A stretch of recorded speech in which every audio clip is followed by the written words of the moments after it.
Ой, всем привет. Сори, что затянул, но пытаюсь организовать там свой быт. Мы же теперь переселенцы, беженцы. Как нас встретила война. Значит, 24 февраля, где-то приблизительно часов в 5, в 6, меня разбудила жена. Говорит, все, началась война, ей начали звонить, все писать. Мы проснулись, включили телевизор, по телевизору шли всякие фильмы, рекламы, ничего не было. И казалось, что может быть какая-то ошибка.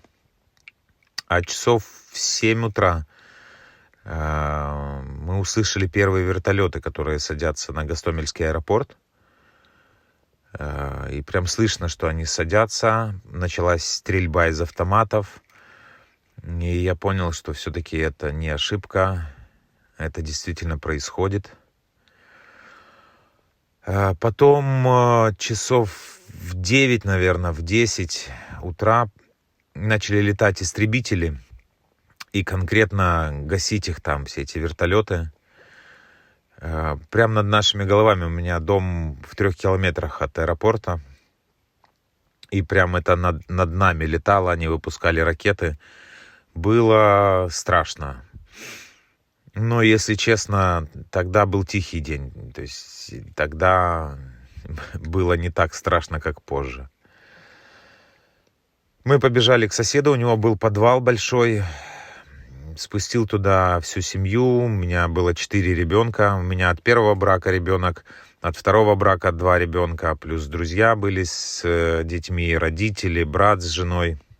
У нас было много. Мы прибежали к нему в подвал. Смотрели новости, читали интернет, обсуждали все это дело, потому что тогда еще было электричество. И слушали, как летают истребители, и вот рядом с нами все это начинается, весь этот ад. К вечеру все затихло, и казалось, что все это закончилось. Было тихо, даже птицы не пели. А ночью, часа в 2, в 3 ночи, я услышал, как опять эти вертолеты садятся. И прям один за другим садятся. Опять автоматные очереди. Но только наши истребители уже не прилетели. И вот тогда, конечно, стало страшно. Вообще, на самом деле, у нас в нашей ситуации все развивалось как в кино. Каждый день драматургически был сложнее.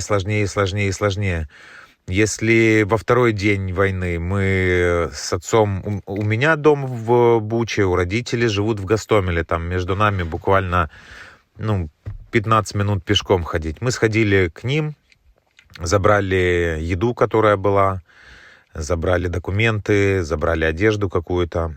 И пришли и вернулись назад. По пути зашли к нашим друзьям, которые в высотке рядышком прятались. И забрали их тоже к себе, потому что они прятались в бомбоубежище с огромным количеством людей, с плачущими детьми. Там у них были хуже условия, чем у нас, поэтому мы решили их забрать. И на самом деле, слава богу, потому что все это здание было разрушено, там мародерничали эти оккупанты, людей, там прям беда была в этой высотке, спалили все машины вокруг. И стреляли очень много, и танки там ездили. Нам, на самом деле, очень повезло, что мой дом, он находится в лесу, в угловом таком месте, не проездном, там тупиковая улица. И все самые главные бои, они проходили с одной стороны от дома, там в 2-3 километрах, и с другой стороны, там в 1-1,5 километра от нас. То есть все эти дни мимо нас летали ракеты с одной стороны в другую сторону. Но со временем мы даже к этому привыкли уже. То есть когда оттуда туда и оттуда туда летает, было уже даже спокойно, пока они не начали прилетать рядом, все эти разрывы. А вот на 3-й день мы решили сходить еще раз. Мы в 1-й день забрали у родителей еду, а во 2-й день решили съездить на машине, на маленькой, и забрать документы, забрать там шубу мамину, забрать драгоценности. Прыгнули на машину и поехали. Пустой город, никого нету, мы тихонечко подъезжаем. И вдруг я вижу, машут мне люди, прям машут руками. Останавливаюсь, он говорит: куда вы едете? Там только что прошла колонна танковая. Там идут бои. Мы буквально не доехали метров 500 до места. И когда я услышал вот разрывы танковые уже, прям тяжелой артиллерии, рядом, очень сильно испугался. Мы развернулись, поехали домой. И тогда я понял, что нам нужно баррикадироваться, что нам нужно будет держаться долго, потому что это не закончится так быстро. На самом деле эти колонны танков ездили каждую ночь. Вот каждую ночь ты слышишь... Вот на самом деле просто представьте себе ситуацию. Кромешная темнота. На третий день нам отключили электричество, отрубили. Кромешная темнота вокруг. Кромешная тишина. Вообще ничего не слышно. Ни птиц, ни людей. Иногда гавкают собаки где-то вдалеке. И слышно, как вот этот вот гул, когда едет колонна, не знаю, танков, какой-то техники. Издалека они едут, их подпускают. Потом бабах, бабах, бабах. И так продолжалось, я не знаю, наверное, дней 5 или 6. Эти оккупанты просто действовали... их разбили в аэропорту. Они через 2 часа опять высаживают десант, опять летят люди, опять летят эти вертолеты. Их опять разбили, они опять летят. Также с колоннами. Каждую ночь мы слышали, как пододвигается техника. Каждая ночь часа в 4, в 5 начинали по ним стрелять. Но когда рядом с тобой залпы, это одно. А когда рядом с тобой взрывается, это, конечно, совсем другое. Взрывы в нашем районе разрывы начались где-то на день 4-5, прям начало взрываться рядом. Появились первые дома горящие, первые дым этот черный стоящий, с разных сторон просто чернющий дым идет. Появился в воздухе запах горелой техники, который потом все эти 2 недели никуда не девался. Он был все время дымило, все время что-то горело.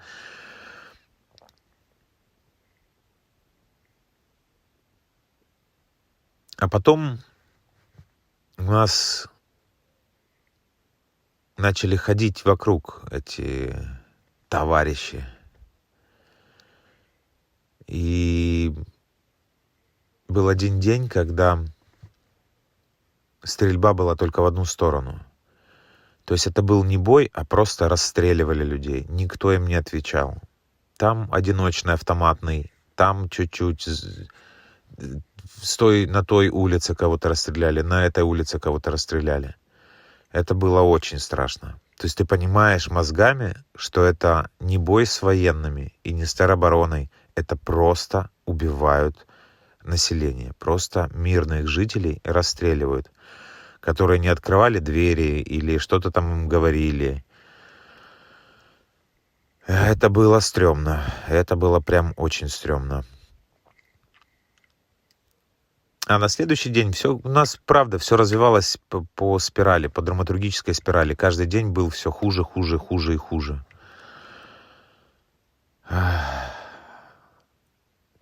Была такая история. Мы включали генератор на час буквально, чтобы набрать воды и зарядить телефоны, потому что они были как фонарики. Интернет выключили, не работала никакая связь. Видно, какие-то глушилки включились, потому что ни звонков, ни смсов, ни интернета. Просто нету связи никакой и ни с кем. Но надежда была, мы все равно пытались зарядить хотя бы один телефон, чтобы был у нас, в надежде выйти на какую-то связь. И вот мы включили генератор, набираем воду. К нам приходит сосед. Он через дом от нас жил. С зеленой крышей у него был дом с зеленой крышей. Попросил набрать воды. Он был сам из Луганска. Они уехали от той войны, сделали здесь маленький домик, абсолютно беспонтовый, обычный, такие сельская хата с зеленой крышей. А утром на рассвете стало вроде как вначале тихо, а потом вдруг начали летать, авиация начала. И я вышел на улицу посмотреть, кто же это летает, прислушиваться, что происходит. И прямо увидел, как из леса на нас, в нашу сторону, летит штурмовик или истребитель. Какая-то военная, здоровый большой самолет военный с прикрепленными ракетами к крыльям. И такие крылья загнутые у него были. И выпускает в нашу сторону ракету. Я это увидел. Я успел забежать. Не ракету, а это такие вот, как огонечки в разные стороны. Такое вот посыпалось.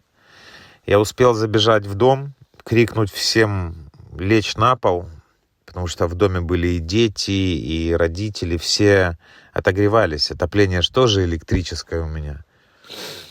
Мы грелись у камина. Истошно закричал, конечно, быстро всем лечь на пол в укрытие. Мы успели прыгнуть все в коридор, где не было окон. И в это время прозвучал взрыв. Вылетели все окна, попадали все люстры, телевизоры, прям разрушение дома. Было очень страшно. Женские крики, детской истерики. Быстро в попыхах, в истерике я им говорю: давайте быстро бежим в укрытие. К тому времени мы уже организовали себе укрытие. У нас рядышком был недостроенный дом, и у него был подвал. Мы побежали в этот подвал, в это укрытие. И вот пока бежали, накрывало осознание того, что твой дом разрушен. Это укрытие, в которое мы прячемся, тоже нет ни одного стекла, крышу снесло.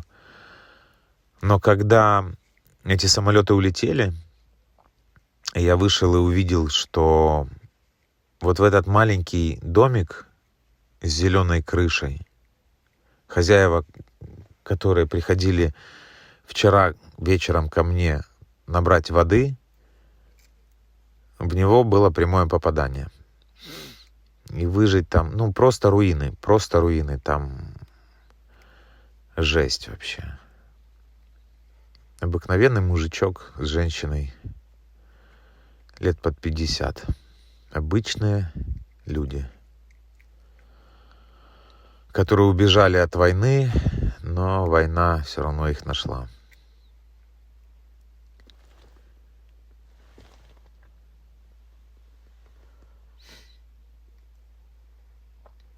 А через день, по-моему, или через 2 к нам пришли солдаты русские. Просто появились на пороге. Мы к тому времени уже слышали, как они действуют, обсуждали с соседями, слышали рассказы о том, что лучше открыть, показать все. Иначе они беспощадно просто... то есть, если ты не открываешь, они все равно вламываются и без разговоров тогда уже стреляют. Мы открыли дверь, нас было... Всех спустили вниз. Зашло человек 20 с автоматами. Хорошо экипированные.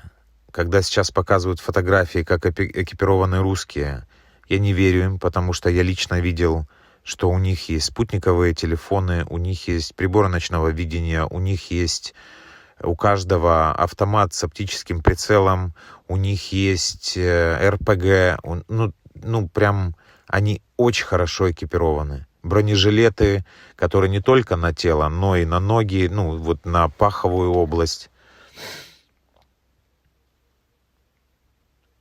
Всех нас переписали.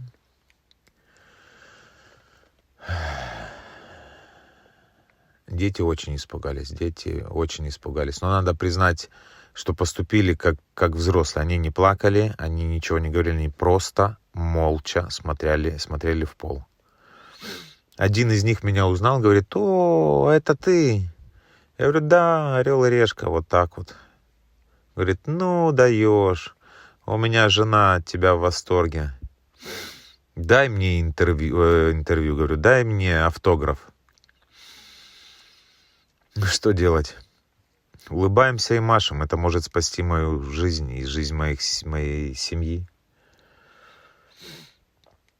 И вот представьте себе ситуацию. Мы сидим, мы к тому времени уже заклеили окна, потому что, во-первых, чтобы не было видно, что здесь есть жизнь, а во-вторых, они уже выбиты были.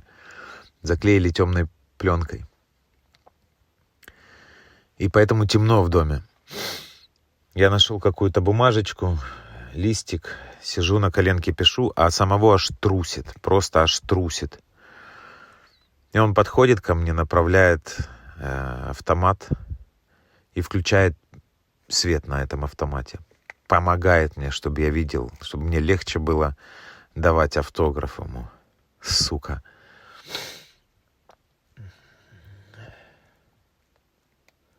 Ну и, конечно, все эти рассказы, что не волнуйтесь, мы пришли вас спасать, это ваши бандеры здесь вас гасят. Сейчас еще 2-3 дня мы продвинемся, и вы спокойно сможете тихонечко выехать в сторону Беларуси.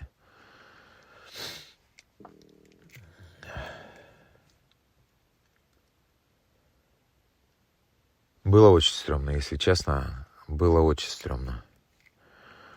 Так как у меня дом крайний, ну, то есть тупиковая улица, там дальше лес начинается, нет домов. И видно, они уже закончили обход, они там по рации передавались. Сокол, сокол, я батька, здесь то, здесь сё. Они были не одни в это время в нашем районе. Они все устроились к нам на отдых, сделали привал, пересчитали свои сухпайки, помогли нам завести генератор. Все попросили сходить в туалет, поумываться, потому что они, бедненькие, в полях живут уже несколько дней.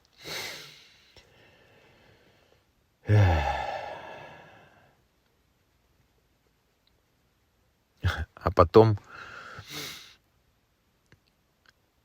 эта группировка уехала, и где-то через час или через полтора пришло двое вообще вот визуально, ну, не русские. «Эй, брат, иди сюда!» Через забор он мне кричит.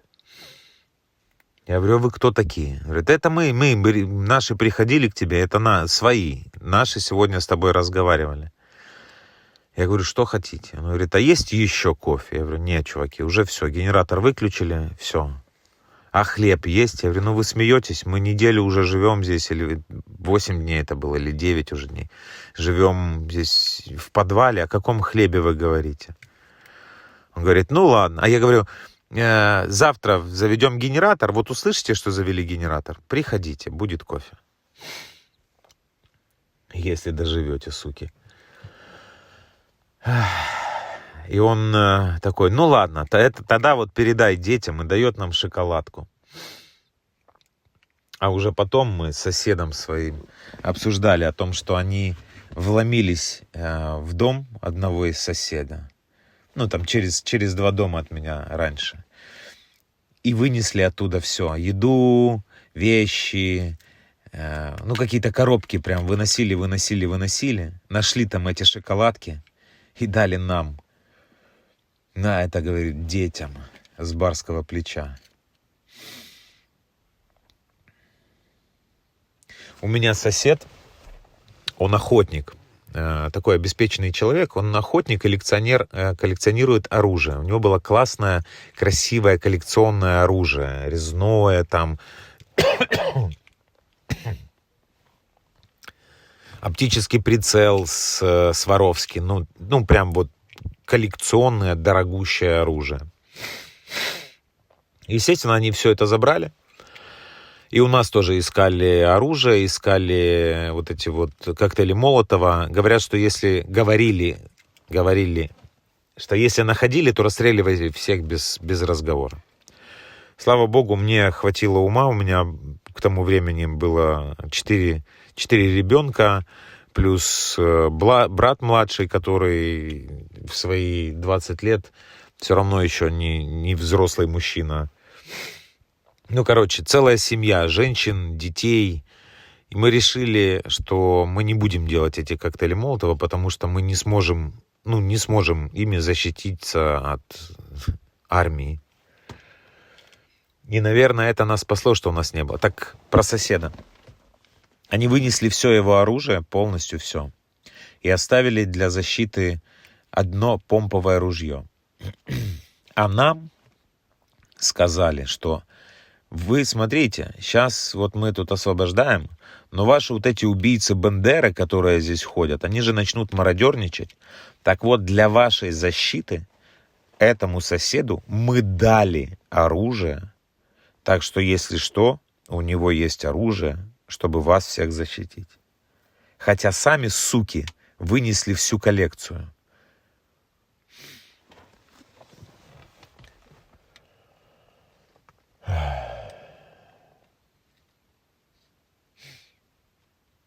Потом у нас была история, мы пытались выехать, 3 раза пытались выехать оттуда, потому что с каждым днем становилось хуже, заканчивалась еда, заканчивалась вода, электричества так не было, как не было, так и нет. Дизель заканчивался в генераторе. Слава богу, мне хватило мозгов залить полный бак дизеля в генератор до этого. Ты мозгами понимаешь, что ты долго не продержишься уже. Плюс начались морозы. Было -9 ночью. Прям холодно. В доме, который не отапливается уже 2 недели, было очень холодно. И в один из дней мы пытались выехать. Договорились с соседями, что все, давайте собираемся и едем. Сейчас утро, есть возможность проскочить тихонечко, потому что автоматные выстрелы были, но из тяжелой техники сегодня, в то утро не стреляли. Договорились, что его брат с женой и детьми приедет. Мы его дождемся, прыгаем на машины и выезжаем. Но он так и не доехал. Он так и не доехал.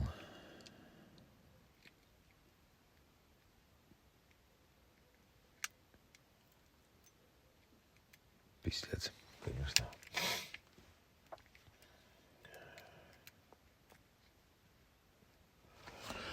А в тот день, когда мы все-таки решили выехать, ко мне пробилась смс-ка, пришла смс-ка, что сегодня работает зеленый коридор и есть возможность выехать. И адреса, куда стягиваются люди. И пришла смс-ка от моего друга, который связан с вояками. Он написал: умоляю тебя, выбирайтесь оттуда, иначе будет поздно. Там готовятся серьезные замесы. Очень долго мы решались, потому что, с одной стороны, вроде зеленый коридор и режим тишины. Тебе все пишут, что выбирайте сегодня режим тишины. А ты выходишь на улицу и слышишь, что никакой там нахрен не режим тишины, что они как стреляли, так и стреляют. Как взрывалось рядом с тобой, так и взрывается. А мне нужно идти, где-то час идти до места сбора. И во всех смс-ках написано: только женщины и дети, только женщины и дети, и только пешком. И при этом слышно, что расстреливают, что взрывается. У меня получилось отправить... Вова, мой друг, который с военными связан, он мне отправил еще контакт полковника или... Не помню, какого-то вояки, который служил в этом... Отвечал за наш регион. Я отправил ему смс-ку, типа... Стоит ли рисковать, стоит ли идти, можно ли пробраться и можно ли на машине, потому что нас много. Общей суммой, 3 дома, в которые мы как бы бандой держались, нас было 24 человека. И мы решили все-таки попробовать поехать на машинах. Обвязали машины белыми тряпками, написали «дети», стали в колонну 4 машины. И потихонечку поехали. Наверное, самое страшное было выехать из дома.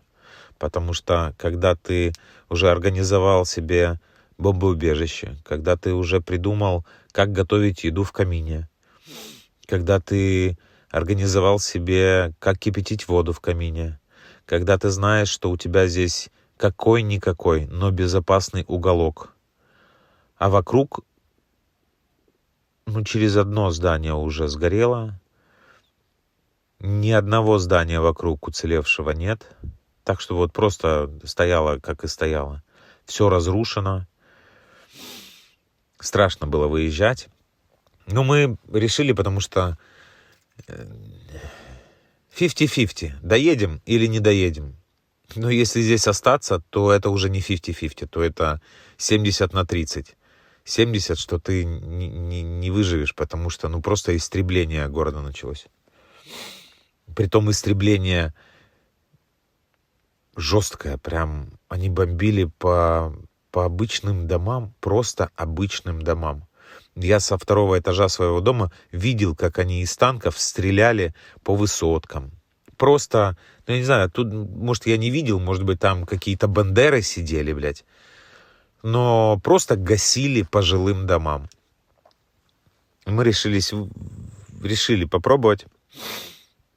Поехали, и вот этот маршрут, эти 20 минут, пока мы доехали до точки сбора, было очень стрёмно. Очень стрёмно. Когда ты едешь, видишь сгоревшие танки, видишь тела лежащие, видишь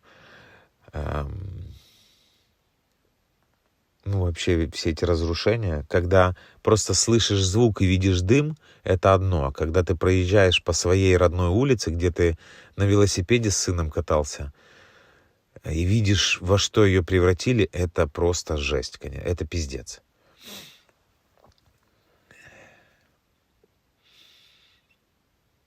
Мы добрались до точки сбора.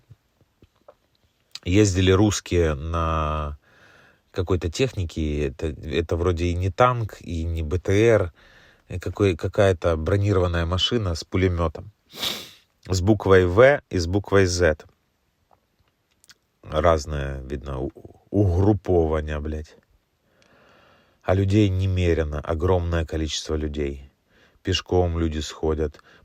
Весь центр в машинах. Мы почти последние, наверное, приехали где-то в час. И простояли еще до 3 часов, до 4 под прицелом этих освободителей, блядь. Сказали, коммуникация через радио. Слушайте радио, вам все скажут. И вдруг по радио говорят, что зеленый коридор срывается, автобусы не выпускают. Автобусы не выпускают, но типа еще идут переговоры. И вдруг машины начинают двигаться, начинают ехать. И мы едем, мы уже здесь, возвращаться страшно. Мы видели, что они здесь ездят, и как-то вот в толпе мирных людей уже прибились стадный рефлекс. Машины едут, и мы поехали за ними.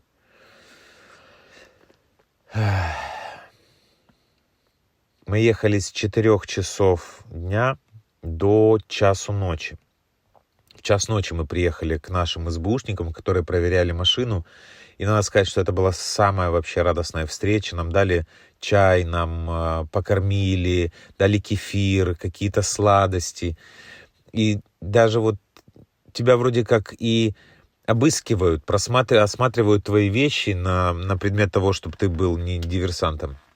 А тебе так радостно, что у них шевроны украинские, что они разговаривают по-украински, что они относятся к тебе как к людям, что как-то поддерживают. Так вот этот зеленый коридор, когда мы ехали,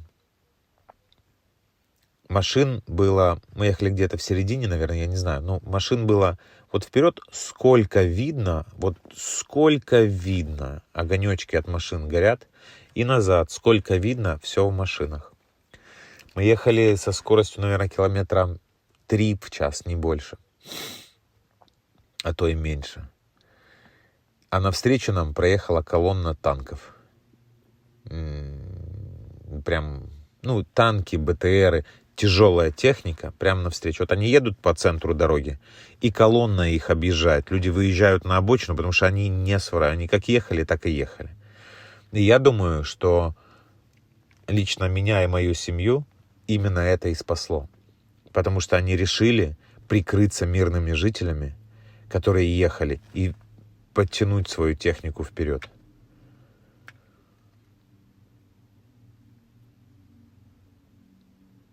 И видеть, мы проехали 3 или 4 контрольных пункта их, русских.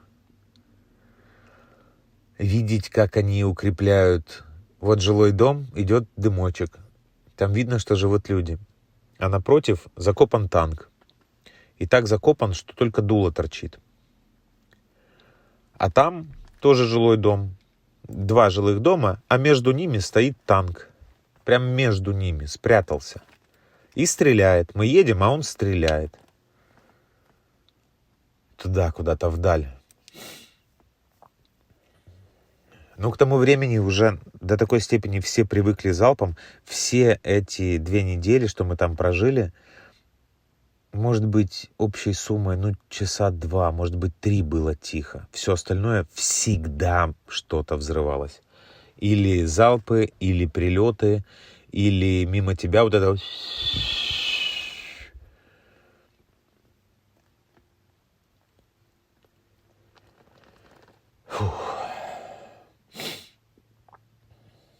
А потом мы приехали в гостиницу, где есть свет, горячая вода, где нас накормили, где официант принял заказ.